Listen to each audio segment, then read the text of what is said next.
Yeah.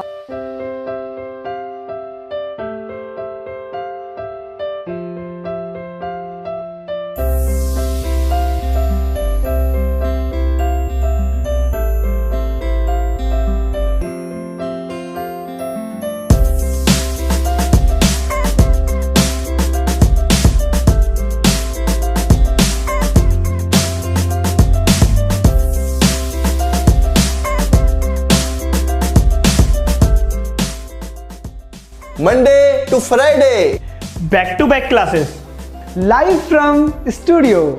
आज ही subscribe करें वाईफाई स्टडी चैनल को। Hello, good morning.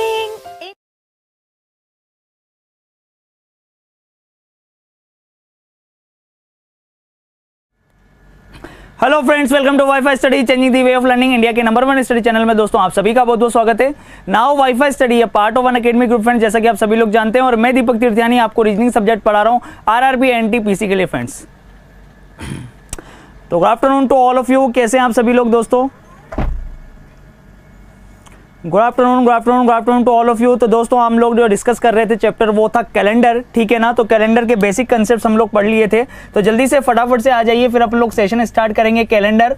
लेकिन कल के जो कमेंट्स मैंने आपके पढ़े उसमें आपने बोला कि सर कोड डिकोड का आपने 9th नंबर वाले का सेकेंड पार्ट पैटर्न आपने नहीं बताया, जबकि मैंने वहाँ पे बता दिया था, लिख दिया था, ठीक है। देखिएगा इधर, सबसे पहले उसको देख लेते हैं। तो सबसे पहले कैलेंडर स्टार्ट करने से पहले जो कोड डिकोड की जो प्रॉब्लम्स हैं आपकी, ठीक है ना, उसको एक बार समझ लेते हैं। यहाँ पे मैंने आपको बोला था रामबाण विधि के अंदर जो 9th नंबर वाला पैटर्न बताया था, उसके अंदर मैंने बोला था कि अक्षर गिनेंगे। क्या करेंगे? अक्षर गिनेंगे, ठीक है। अक्षर गिनेंगे, और अक्षर गिनेंगे तो दो तरीके की चीजें मिलेगी।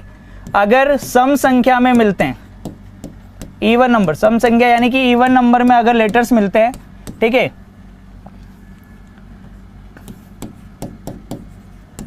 सबसे पहले इसको देख लेते हैं। यहाँ पर काफी सारे लोगों की जो परेशानी थी, ठीक है ना, कि इसके बाद वाला जो सेकंड नंबर वाला पैटर्न था सर जल्दी से बता दीजिए। तो 1 मिनट 2 मिनट यहाँ पर देख लीजिए, फिर अपन लोग कैलेंडर स्टार्ट करने वाले हैं। तो कोडिंग डिकोडिंग के अंदर मैंने आपको लेटर काउंट करने वाला एक पैटर्न बताया था, 9th नंबर वाला पैटर्न, ठीक है ना, लास्ट क्लास कैलेंडर स्टार्ट करने से पहले। और उसके अंदर क्या था, सम संख्या जो इवन नंबर था। अगर इवन नंबर में अगर आपको देगा तो आप क्या करोगे, आप उसके जोड़े बनाओगे, लेटर्स के क्या बनाओगे, पेयर्स, यानी कि जोड़े बनाओगे, ठीक है। और अगर मैंने बोला था कि ओड नंबर आया, विषम आया, अगर संख्या गिनने पर विषम संख्या आती है, ओड नंबर आता है, तो आप लोग क्या करोगे, ओड नंबर अगर आता है तो आप लोग सीधा सा क्या करोगे, टारगेट करोगे मिड लेटर पे। मिड लेटर का कंपेयर आप किससे करोगे, मिड लेटर यानी बीच वाले अक्षर से तुलना करोगे। बीच वाले अक्षर की तुलना बीच वाले अक्षर से करोगे। क्या दिक्कत है भाई इसमें? सिंपल सा क्वेश्चन आता है इस तरीके से, देखिएगा। जैसे एक क्वेश्चन दे दिया उसने, CRICKET, क्रिकेट। क्रिकेट का कोड दे दिया उसने आपको JSDESDJ,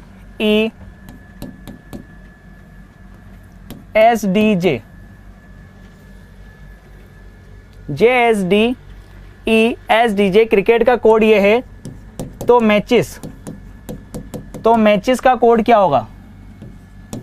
क्रिकेट का कोड ये है, तो मैचिस का कोड क्या होगा? फटाफट से चलिए जल्दी से आप लोग याद करके बताएंगे।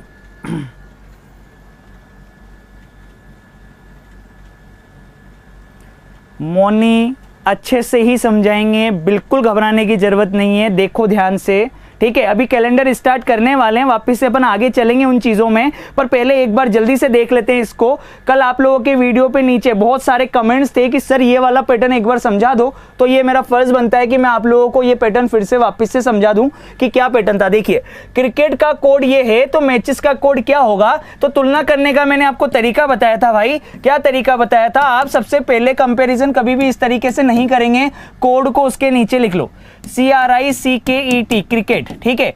क्रिकेट का कोड दे रखा है उसने JSDESDJ, ठीक है।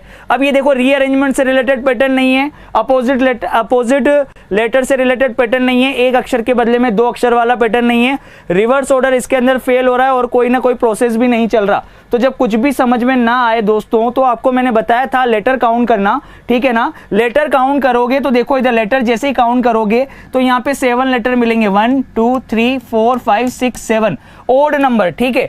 जब भी ओड नंबर विषम संख्या में मिलेगा, विषम संख्या यानी ओड नंबर मिलेगा, तो आप टारगेट किस पे करोगे? बीच वाले अक्षर पर।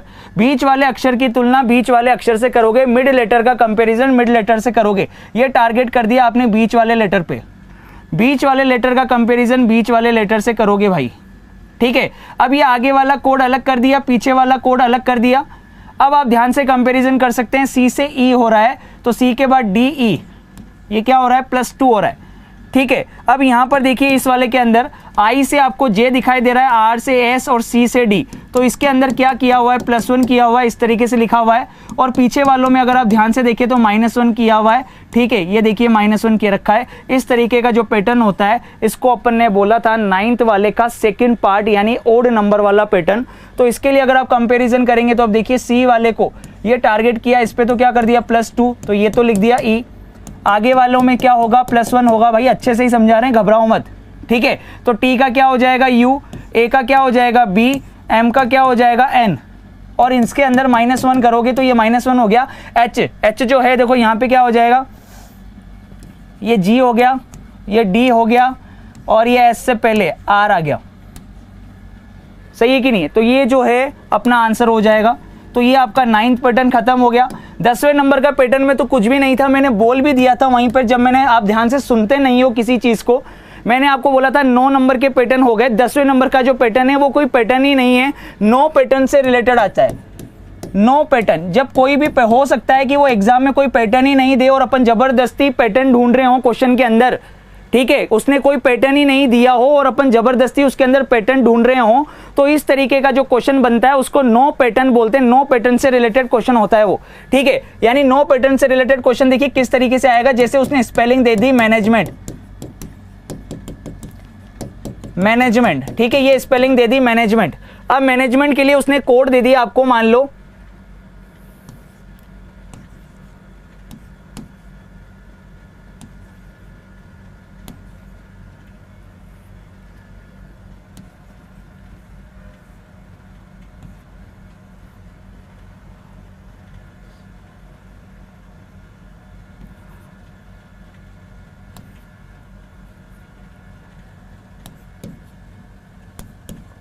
ठीक है, ये कोड दे दिया उसने, मैनेजमेंट का कोड ये है, तो नेम का कोड क्या होगा?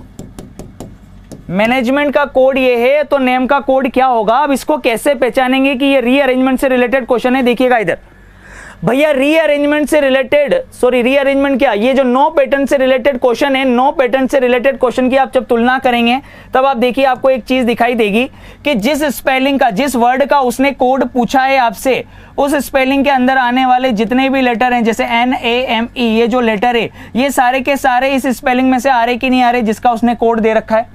देख लो इस स्पेलिंग में से आ रहे कि नहीं आ रहे? NAME, ये जो नेम के अंदर आने वाले जितने भी लेटर्स हैं वो सारे मैनेजमेंट वाली स्पेलिंग के अंदर से आ रहे हैं कि नहीं आ रहे हैं? आ रहे हैं ना भाई। अब आ रहे हैं तो इसका मतलब समझ जाना कि ये नो पैटर्न से रिलेटेड क्वेश्चन चल रहा है, यानी इसके अंदर कोई पैटर्न वेटर्न नहीं दे रखा, जिस लेटर के नीचे जो लेटर आया वही उसका कोड होगा। दूसरा पहचानने का तरीका क्या होगा कि आप जैसे ही कोड को इसके नीचे लिखोगे, वर्ड के नीचे आपने कोड को लिखा SRKR, फिर लिखा हुआ है PCSCKJ। एक और तरीका क्या है देखो पैटर्न को पहचानने का, कि सेम लेटर के लिए आपको सेम कोड दे रखा है। देखो ए के लिए क्या दे रखा है? R, यहां भी ए के लिए क्या दे रखा है? R, यहां ई के लिए देख लो, ई के लिए क्या दे रखा है? C, यहां ई के लिए क्या दे रखा है? C, तो सेम लेटर के लिए सेम कोड दे रखा है। एम के लिए देखो यहां भी एस है तो यहां भी एम के लिए क्या है? एस है। तो सेम लेटर के लिए अगर वो सेम कोड दे दे तो वहां से भी आप लोग समझ जाओगे कि ये नो पैटर्न से रिलेटेड क्वेश्चन है, यानी भैया इसके अंदर कोई पैटर्न वेटर्न नहीं चल रहा, जिस लेटर के नीचे जो लेटर आया वही उसका कोड है। तो एन का कोड क्या बन जाएगा जल्दी से बता दो? एन का कोड क्या हो गया? के, ए का कोड हो गया आर, एम का कोड हो गया एस और ई का कोड हो गया सी। ये खत्म हो गई पिक्चर। इसमें क्या है यार, क्या है? ऐसे तो आइडेंटिफाई कर लोगे यार, कहां दिक्कत है? आराम से रिलैक्स रहो। मैंने कहा ना, इतना हड़बड़ाने की जरूरत नहीं है आपको। आप कमेंट बॉक्स में, भाई मुझे ऐसा लगता है कि आप लोग इसको इजीली कर लोगे, इसीलिए मैंने आपको ये चीजें आपको क्वेश्चन के अंदर दे दिए, मैंने आपको पीडीएफ के अंदर दे दिए थे। अब नहीं आए तो कोई बात नहीं, बता रहा हूं ना। आप इतना हाइपर क्यों हो जाते हैं किसी चीज को लेकर? रिलैक्स रहो भाई। मैंने कहा, मैंने आपसे फर्स्ट डे भी बोला था जब सेशन स्टार्ट हुआ था, और आज भी यही बोलता हूं, जो एंड तक बना रहेगा ना, एंड तक, जब तक लास्ट क्लास नहीं चलती एनटीपीसी की, ये मेरा वादा है कि रीजनिंग के अंदर 30 में से 30 नंबर आप लोग उठाओगे और 100% सिलेक्शन लेके जाओगे। ठीक है, तो बिल्कुल रिलैक्स रहो, मस्त रहो। जहां भी दिक्कत आएगी वहां मैं बैठा हूं, मैं आपको सारी चीजें बताऊंगा। ये कभी भी मत सोचना कि दीपक सर उन चीजों को देखकर नेग्लेक्ट कर रहे हैं, ऐसा कभी भी सोचने की आवश्यकता भी नहीं है आपको। जहां पर जो दिक्कत आएगी उसका रिप्लाई कर दूंगा वहां पे, वहां समझ में नहीं आई तो क्लास में समझा दूंगा सभी को। बिल्कुल रिलैक्स रहो, मस्त रहो। अब चलें कैलेंडर की तरफ चलें। अब जल्दी से फटाफट से बता दो, थम्स अप कर दो भाई एक बार। सभी लोग रेडी हो? अब बस स्टार्ट करें अपन। ठीक है, अब यहां पर देखिएगा इधर। अब एक चीज देखना भाई, कैलेंडर अपन लोगों ने कल स्टार्ट कर दिया था, और कैलेंडर के अंदर मैंने आपको बहुत सारी चीजें बताई थी। एक सप्ताह में 7 दिन होते हैं, ठीक है ना। एक सामान्य वर्ष जो नॉर्मल ईयर होता है उसमें, ठीक है, 365 दिन होते हैं, यानी कि 52 सप्ताह और 1 दिन। और एक लीप ईयर जो होता है उसके अंदर 366 दिन होते हैं, 366 डेज होते हैं, यानी 52 वीक्स और 2 डेज। ठीक है, ये सारी चीजें क्लियर हो गई थी। मैंने आपको बोला था कि शताब्दी के अंदर, देखो बहुत सारे लोगों ने कमेंट किया कि सर 400 साल के बाद नहीं, 28 साल के बाद भी तो कैलेंडर रिपीट होता है। तो मैंने आपको बोला था कि भाई सेंचुरी के अंदर अगर कैलेंडर का रिपीटेशन देखना होगा मेरे को, तो प्रत्येक 400 साल के बाद कैलेंडर रिपीट होता है। अगर एक ही सेंचुरी के ईयर्स के बीच में अगर मेरे को फाइंड करना होगा कि कितने साल के बाद कैलेंडर रिपीट होगा, तो वो मैं डिटेल में बताऊंगा आपको। आपको टेंशन लेने की आवश्यकता नहीं है, बस आपको जो सिखाई जा रही है उन चीजों पे फोकस करो। ठीक है, नेक्स्ट मैंने बोला था कि जो भैया दुनिया का पहला कैलेंडर था उसका फर्स्ट डे क्या लिया गया था? मंडे लिया गया था। First day of first calendar Monday लिया गया था। सप्ताह का जो पहला दिन होता है, वीक का जो फर्स्ट डे होता है, वो भी मंडे होता है, ये अपन को पता है। ठीक है, आज अपन आगे चलते हैं। मैंने कल आपको बताया था कि 100 साल के अंदर 100 ईयर्स, 100 साल के अंदर, 100 साल में 29 फेब या लीप ईयर कितने होते हैं? तो एक बच्चे ने कमेंट करके बताया कि सर 100 साल का तो ठीक है, चलो आपने बता दिया, अब 500 साल में बताओ कि 500 साल में लीप ईयर कितने होते हैं। तो उसी की बात का भी मैं जवाब दूंगा अभी थोड़ी देर में। तो सबसे पहले ये मैंने आपको बता दिया था कि 100 साल में लीप ईयर कैसे निकालते हैं भाई। अब 100 सालें, अब देखना भाई इधर, मैंने आपको बताया था कि जो भी ईयर है, जैसे 1924, तो भैया ये जो लास्ट की 2 डिजिट होती है ये अपना ईयर होता है, ये अपना क्या होता है? ईयर। और ये 1919 जो होता है ये अपना क्या होता है? सेंचुरी। सही है, ये शताब्दी होता है। आगे जो होता है वो होती है शताब्दी। शताब्दी यानी कि अपने आप में 100 साल, यानी 19वीं शताब्दी। और 24वां साल जैसे ये है। तो ये पीछे की अगर 2 डिजिट आपको कुछ ना कुछ दे रखी है, जीरो के अलावा कोई सा भी नंबर दे दे इस लास्ट की 2 डिजिट में, तो इसमें आप लोग हमेशा डिवाइड करोगे किसका? हमेशा परमानेंटली याद रखो कि इसमें आप लोग डिवाइड करोगे किसका? 4 का। और जिसके पीछे डबल जीरो दे रखा होगा, जैसे 1900, 1800, 1700, ये मैंने आपको बताया था, जो सेंचुरी ईयर्स होते हैं जिसके पीछे लास्ट की 2 डिजिट डबल जीरो होती है, जिसको अपन सेंचुरी ईयर, शताब्दी वर्ष बोलते हैं। तो इसमें अपन को लीप ईयर निकालने के लिए डिवाइड करना होता है किससे? 400 से। इसमें तो भैया आपको, जिसमें डबल जीरो नहीं है, इसमें तो डिवाइड करने के लिए आपको 4 से डिवाइड करना, मतलब लीप ईयर निकालने के लिए आपको 4 से डिवाइड करना पड़ेगा। लेकिन सेंचुरी ईयर जो होते हैं जिसके पीछे डबल जीरो होता है, उसमें आपको लीप ईयर निकालने के लिए 400 से डिवाइड करना पड़ेगा। ये मैंने आपको कल बता दिया था। सही है। अभी भी बहुत सारे लोग ऐसे हैं जो 25 टाइप कर रहे हैं, यानी उन्होंने क्लास नहीं देखी है कल की, मुंह उठा के आ गए। भाई सीधी सी बात है, बुरा लग रही होगी, बात बुरी लग रही होगी, लेकिन यही सच्चाई है। जबकि कल ही मैंने बता दिया था कि 100 साल के अंदर 24 लीप ईयर होते हैं और 76 जो होते हैं नॉर्मल ईयर होते हैं। फिर भी उसके बावजूद भी अभी भी आंसर 25 आ रहा है। तो जो लोग सेशन नहीं देख रहे हैं ना भाई, उनका मैं कुछ नहीं कर सकता। फिर मैंने आपसे कह दिया, जो रेगुलर बना रहेगा, डेली देखेगा, वो सीट ले जाएगा और अपने कंसेप्ट को परमानेंट कर लेगा। अब नहीं देख रहे हो तो ये आपकी प्रॉब्लम है फिर। ठीक है, अब यहां पर देख लेना भाई। अब भैया इसको देखना, ये जो 100वां साल है, ये जो 100वां साल है इसको देखना, ये जो 100वां साल है इसको देखना। भाई 99 तक के ईयर तो अलग कर लिए, 1 से लेके 99 तक के ईयर तो अलग कर लिए, और ये जो आखिरी वाला 100th वाला ईयर है, 100वां जो साल है, 100th ईयर है यानी 100वां जो साल है, उसमें तो आप लोग डिवाइड करोगे किससे? 400 से। उसमें लीप ईयर निकालने के लिए आप 400 से डिवाइड करोगे, और बाकी के जो 1 से लेके 99 तक के साल हैं, इसमें आप लोग डिवाइड किससे करोगे? इसमें आप 4 से डिवाइड करोगे। तो जब आप 4 से डिवाइड करोगे भैया, ठीक है, 99 को जब आप 4 से डिवाइड करोगे, देखना अब इधर, 99 को जब आपने 4 से डिवाइड किया तो 24 चौक 96 तक डिवाइड हो जाएगा, रिमाइंडर शेषफल बचेगा 3, यानी 24 तो कंफर्म है ही ना, हर 4 साल बाद एक ईयर आता है, एक लीप ईयर आता है, तो भैया 24 चौक 96 तक तो आप पहुंच गए, यानी 24 तो कंफर्म लीप ईयर हो गए, 24 तो कंफर्म लीप ईयर हो गए। लेकिन जो आखिरी वाला साल है 100वां साल, इसमें हम 4 से डिवाइड नहीं करेंगे, इसमें हम किससे डिवाइड करेंगे? 400 से डिवाइड करेंगे, क्योंकि भैया ये सेंचुरी ईयर है। जिस तरीके से प्रत्येक 4 साल के बाद एक दिन एक्स्ट्रा हो जाता है, वैसे ही सेंचुरीज में 400 साल के बाद भी एक दिन एक्स्ट्रा हो जाता है, जिसको अपन लीप शताब्दी वर्ष बोलते हैं, लीप सेंचुरी ईयर बोलते हैं। ये मैंने कल बता दिया था। तो भैया कहां दिक्कत आ रही है? 400 में आपने डिवाइड किया तो भैया डिवाइड हुआ ही नहीं ना, 100 में 400 का डिवाइड होगा ही नहीं, तो जो 100वां साल है भैया ये आपका लीप ईयर नहीं होगा, ये आपका जो होगा नॉर्मल ईयर होगा। अब ये नॉर्मल ईयर है तो 100 में से 24 गए तो भैया नॉर्मल ईयर या ऑर्डिनरी ईयर या सामान्य वर्ष जिसको बोलते हैं, वो कितने आ जाएंगे? 76 आ जाएंगे, और 24 लीप ईयर आ जाएंगे। भाई लीप ईयर परमानेंटली याद रख लो कि 100 साल में लीप ईयर कितने होते हैं? 24, और 100 साल में सामान्य वर्ष कितने होते हैं? 76 होते हैं। क्लियर है? अब तो क्लियर है, जल्दी से थम्स अप कर दो यार। अब भी किसी को कोई परेशानी हो तो बोलो, आज के बाद कभी मत बोलना कि 100 साल में 25 लीप ईयर होते हैं। 100 साल में 24 लीप ईयर होते हैं, आखिरी वाला जो साल है 100th ईयर, वो लीप ईयर नहीं होता है। अब भैया क्वेश्चन यहां पर ये आया, आप लोगों का क्वेश्चन ये आया कि 500 साल में 500 साल में लीप ईयर, 500 साल में लीप ईयर कितने हैं? अब भैया 500 साल में लीप ईयर निकालने हैं, तो 500 साल में लीप ईयर निकालने के लिए देखिए क्या करेंगे, ये 100, ये 200, ये 300, ये 400, और भैया ये लिख लिया मैंने 500। 500 साल ले लिए। 100 साल में कितने लीप ईयर आए? 100 साल में 24 लीप ईयर आए, तो अगले 100 साल में भी फिर 24 आएंगे। 101 से 200 के बीच में 24 ही आएंगे।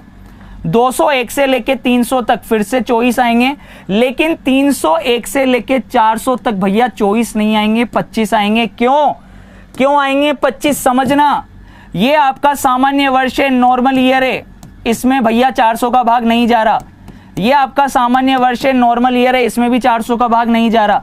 ये आपका सामान्य वर्ष है, नॉर्मल ईयर है, इसमें भी 400 का भाग नहीं जा रहा। लेकिन 400 में तो 400 का भाग जा रहा है ना, 400 में तो 400 का भाग जा रहा है भैया, तो ये सामान्य वर्ष नहीं है, ये नॉर्मल ईयर नहीं है, ये लीप ईयर है। इसमें जो फरवरी होती है ना मेरे भाई, 28 की नहीं होती है, 29 की होती है, एक दिन एक्स्ट्रा होता है, तो भैया ये लीप ईयर में काउंटिंग होगी ना। ठीक है, आखिरी वाला जो साल 400वां साल है वो भी लीप ईयर होगा, तो इसमें 25 होंगे। लेकिन इसके बाद फिर से चलेंगे आप लोग 500 वाला, ये नॉर्मल ईयर ही है, ये क्या है? नॉर्मल ईयर है, तो इसमें फिर से कितने हो जाएंगे? 24 हो जाएंगे। तो मेरे भाई जल्दी से देख लेंगे आप लोग, ये नॉर्मल ईयर है, तो फटाफट से देख लो कि 500 साल में लीप ईयर कितने होंगे? 24 24 24 24 24 120 होना चाहिए था। 24 पंजे 120 होता है, पर इसमें 25 हैं, तो भैया टोटल कितने हो गए? 121। कितना आ गया? 121। 121। 500 साल में जो लीप ईयर होते हैं वो 121 हो गए। क्लियर हो गया? थम्स अप कर दो फटाफट से, दिल से। अगर सेशन अच्छा लग रहा है, समझ में आ रहा है, तो लाइक कर दो, शेयर कर दो, ताकि सभी लोगों तक पहुंच जाए, कोई अपना भाई पीछे ना रहे। ठीक है ना? चीजें क्लियर हो गई बढ़िया तरीके से। अब चलें आगे, अगले कंसेप्ट पे चलें। अब भैया देखना, क्वेश्चन में तुमसे क्या पूछ रहा हूं। क्वेश्चन ये है कि 100 साल में 29th डेट, 29 तारीख, 100 साल में 29 तारीख कितनी बार आएगी? 29 तारीख कितनी बार आएगी? 100 साल में 29 तारीख कितनी बार आएगी, ये क्वेश्चन है भैया। कोई बताएगा मुझे फटाफट से कि 100 साल में 29 तारीख कितनी बार आएगी। तुम्हें ये तो पता लग गया कि 100 साल में 29 फरवरी कितनी बार आएगी, है ना। 100 साल में 29 फरवरी तो पता लग गई तुम लोगों को कि भैया वो 24 बार आती है, लेकिन क्वेश्चन ढंग से देख लेना, दोनों में फर्क है। इस बार 29 तारीख बोल रहा है कि 29 तारीख कितनी बार आएगी। अब देखो यहां पर देखो मूर्खता वाली हरकतें होना स्टार्ट हो गई हैं, जिसका मैंने अंदाजा लगाया था वही हो रहा है। मैंने 100 साल में 29 फरवरी नहीं पूछी है, 29 फरवरी तो इसका मतलब लीप ईयर पूछना हो गया, पर मैं 100 साल में 29 तारीख पूछ रहा हूं यार। एक साल में ही 29 तारीख सामान्य वर्ष में 11 बार आती है, और लीप वर्ष में 29 तारीख भैया फरवरी के महीने में भी आती है, यानी कि 12 के 12 महीने में भी आती है। अरे तो सोचने वाली बात थी यार। 100 साल में 100 साल 1 से लेके 100, यानी इन पहले 100 सालों में 29 तारीख की बात कर रहा है। तो भैया 100 साल के अंदर हम लोग जानते हैं, अभी अभी तुमने निकाला कि लीप ईयर जो होते हैं वो होते हैं 24, और 100 साल में सामान्य वर्ष नॉर्मल ईयर जो होते हैं 365 वाले वो कितने होते हैं 76। अब भैया एक सामान्य वर्ष में एक नॉर्मल ईयर के अंदर 29 तारीख कितनी आएगी, 11 बार आएगी, और एक लीप ईयर के अंदर 29 तारीख आएगी कितनी बार, 12 बार। एक सामान्य वर्ष में 29 तारीख आएगी 11 बार, एक लीप ईयर के अंदर 29 तारीख आएगी 12 बार। तो मेरे भाई एक लीप ईयर में 12 बार, तो इसको तो गुणा कर देंगे 12 से, और इसको गुणा कर देंगे किससे, 11 से। तो जब आप इसको कैलकुलेट करोगे तो ये कितना आएगा, 288 तो यहां से आ गया, सही है, और ये आएगा 836 यहां से आ गया गुणा करने पर। अब 288 और 836 को जब आप जोड़ेंगे तो ये फिगर कितना निकल के आ गया, 1124। कितना फिगर निकल के आ गया, 1124 निकल के आ गया। अब बताओ अंधाधुंध गोलियां बरसाने वालों की देखो तुम हालत देखो, 1100, 1200, 1150, 1250, जो मन में आ रहा है ना बस बके जा रहे हैं, लिखे जा रहे हैं, कुछ सोचते नहीं है कि क्या पूछा गया है, क्या कर रहे हैं, कुछ मतलब नहीं है आपको। तुक्का लगाने वालों की भीड़ लगी पड़ी है भाई, ठीक है। मेन मजबूरी यही हो जाएगी सिलेक्शन रोकने है। सिलेक्शन होने और ना होने के बीच में मेन डिफरेंस यही है कि आप क्वेश्चन को कितना अच्छे से समझ पाए। उसने 29 फरवरी नहीं पूछी, उसने पूछा 29 तारीख। 29 तारीख कितनी बार आएगी, तो सोच के देखो एक बार। एक साल में जनवरी, फिर फरवरी को छोड़ के मार्च से लेकर दिसंबर तक हर महीने में 29 तारीख आती है। तो एक सामान्य वर्ष, एक नॉर्मल ईयर के अंदर 11 बार 29 फरवरी आती है भाई, और एक लीप वर्ष में फरवरी के महीने में भी आती है, यानी 12 के 12 महीने में भैया 29 जो है तारीख आती है, ठीक है ना। तो इस एक सामान्य वर्ष में 11 बार, एक लीप वर्ष में 12 बार। तो हम जानते हैं कि 100 साल के अंदर 24 तो लीप वर्ष होते हैं, तो 24 को तो गुणा कर दिया 12 से। 76 सामान्य वर्ष होते हैं, 76 को गुणा कर दिया 11 से। तो भैया ये टोटल मिला के कैलकुलेट किया 1124 हो गया। और इतनी भी कहां दिक्कत आ रही थी, इतनी भी कहां दिक्कत आ रही थी, आप चाहते तो डायरेक्टली कैलकुलेट कर देते। इतना तो ध्यान में आ जाना चाहिए था कि भैया एक सामान्य वर्ष में, एक जो नॉर्मल ईयर होता है उसमें 11 बार आती है, तो 100 साल हैं भाई, 100 साल हैं। साल कितने हैं, 100 साल हैं। तो एक सामान्य वर्ष में 11 बार, तो 100 के 100 अगर सामान्य वर्ष हो गए तो 1100 तो यही हो गए, 1100 तो ये हो गए कि नहीं हो गए, 1100 तो यही हो गए भाई। और हम जानते हैं कि भैया इस 100 के 100 सामान्य वर्ष थोड़ी ना है, इसमें 24 लीप वर्ष भी तो हैं, और एक लीप वर्ष में एक दिन एक्स्ट्रा हो जाता है 29 की फरवरी का। तो 24 साल में कितनी 29 फरवरियां एक्स्ट्रा हो गई, 24 एक्स्ट्रा हो गई। तो भैया ये सीधा यहां से रिजल्ट निकल रहा था 1124। ये इतनी रामायण करने की भी कहां जरूरत आ रही थी, ये इतनी रामायण करने की भी आवश्यकता नहीं थी, सीधा निकल रहा है।